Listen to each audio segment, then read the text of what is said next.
শেহতীয়াকৈ আমি যিখিনি তথ্য পালোঁ সেই তথ্যখিনিত আমি দেখা গ'ল যে এতিয়াও ইয়াত অসমত উত্তৰ পূৰ্বাঞ্চলত আমাৰ যিখিনি ৰাষ্ট্ৰবিৰোধী কাৰ্যকলাপ চলি আছে আমাৰ এই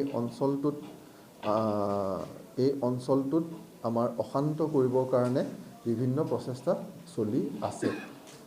গতিকে আমি সেই ক্ষেত্ৰত কেন্দ্ৰীয় চোৰাংচোৱা সংস্থা চেণ্ট্ৰেল ইণ্টেলিজেন্স এজেঞ্চিৰ লগত যোগাযোগত থাকি আমি কাম কৰি আছিলোঁ। আৰু আমি যেতিয়া কংক্ৰিট আমি সেই গোটেই যিখিনি আমি তথ্য পাইছিলোঁ সেই তথ্যখিনিৰ বিশ্লেষণৰ পাছত আমি যোৱা নিশা আমি এটা অপাৰেশ্যন চলাইছিলোঁ, এটা অভিযান চলাইছিলোঁ। সেই অভিযান অসমত আৰু ত্ৰিপুৰাত সমান্তৰালভাৱে চলোৱা হৈছিলে। অসমৰ বৰপেটা জিলা, চিৰাং জিলা, বাক্সা জিলা আৰু দৰং জিলা আৰু লগতে ত্ৰিপুৰাত চলোৱা হৈছিলে।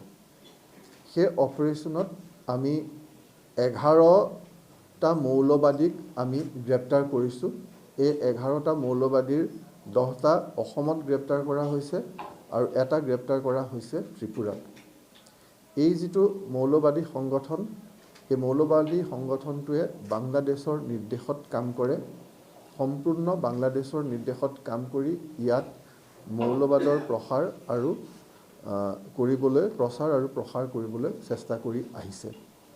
আৰু এই মৌলবাদী সংগঠনটোৱে যিটো আৰ্মড জিহাদ, অস্ত্ৰ শস্ত্ৰৰে তেওঁলোকে এই জিহাদ চলাব খোজে, কেৱল মুখৰ বা কথাৰে নহয়। গতিকে যিটো আৰ্মড জিহাদ যিটো চলিছে, লগতে তেওঁলোকে এটা ডিজিটেল জিহাদ চলাই আছে। আৰ্মড জিহাদ আৰু ডিজিটেল জিহাদ তেওঁলোকে চলাই আছিলে। গতিকে সেই ক্ষেত্ৰত আমি যোৱা নিশা এই অভিযান চলাই এই 11টাকৈ মৌলবাদীক আমি গ্ৰেপ্তাৰ কৰা হয়। তেওঁলোকৰ পৰা বিভিন্ন আমি মেটেৰিয়েল আমি জব্দ কৰিছোঁ, আমি চিজ কৰিছোঁ।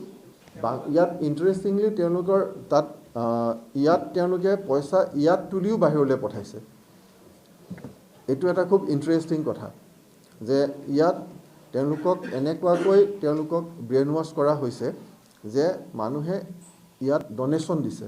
সেই ডনেশ্যন ইয়াত সংগ্ৰহ কৰি দান বৰঙণি সংগ্ৰহ কৰি সেই দান বৰঙণিও হাৱালা নেটৱৰ্কেৰে বাংলাদেশলৈ গৈছে। সেইটো এটা খুব ইণ্টাৰেষ্টিং এটা ৰিভিলেশ্যন। ডিজিটেল তেওঁলোকে যিটো জিহাদটো অকল কাৰোবাক এটেক কৰিবলেই নহয়, জিহাদৰ কাৰণে এটা নেটৱৰ্ক কৰিব লাগিব। সেই গোটেই নেটৱৰ্কটো সৃষ্টি কৰিবৰ কাৰণে যিটো ষ্ট্ৰাকচাৰ লাগে, যিটো নেটৱৰ্ক লাগে, তেওঁলোকে ডিজিটেল প্লেটফৰ্মবিলাকক এক্সটেনচিভলি ইউজ কৰিছে।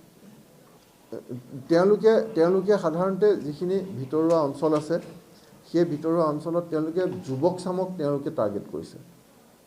সেইটো এটা আনাদাৰ চিন্তা কৰিবলগীয়া কথা যে যুৱ চামক তেওঁলোকে টাৰ্গেট কৰিছে, তেওঁলোকক ব্ৰেইন ৱাছ কৰিছে, তেওঁলোকক ব্ৰেইন ৱাছ কৰি ইয়ালৈ আনিছে। তেওঁলোকে ভিডিঅ' কৰে। ভিডিঅ'ত মানে তেওঁলোকে এটা শপত বাক্য পাঠ কৰে ভিডিঅ'ত। সেই ভিডিঅ' বাংলাদেশলৈ যায়। বাংলাদেশত গৈ সেই ভিডিঅ' চাই তাৰ পাছত তেওঁলোকক ইয়াত নিযুক্তি দিয়া হয়, মেম্বাৰ হিচাপে লোৱা হয়। গতিকে আৰু তেওঁলোকে লগতে এটা ডনেশ্যনো দিয়ে। গতিকে এইটো নহয় যে পইচা দি শপত বাক্য মেম্বাৰ হোৱাৰ আগতে পাঠ কৰি তাৰ ভিডিঅ' বাংলাদেশত গৈ এপ্ৰুভ হোৱাৰ পাছত তেওঁলোক হয়। এই গোটেই যিটো ইয়াত যিটো ষ্টাইলত কৰিছে সেই ষ্টাইলটো এটা খুব ইণ্টাৰেষ্টিং ষ্টাইল।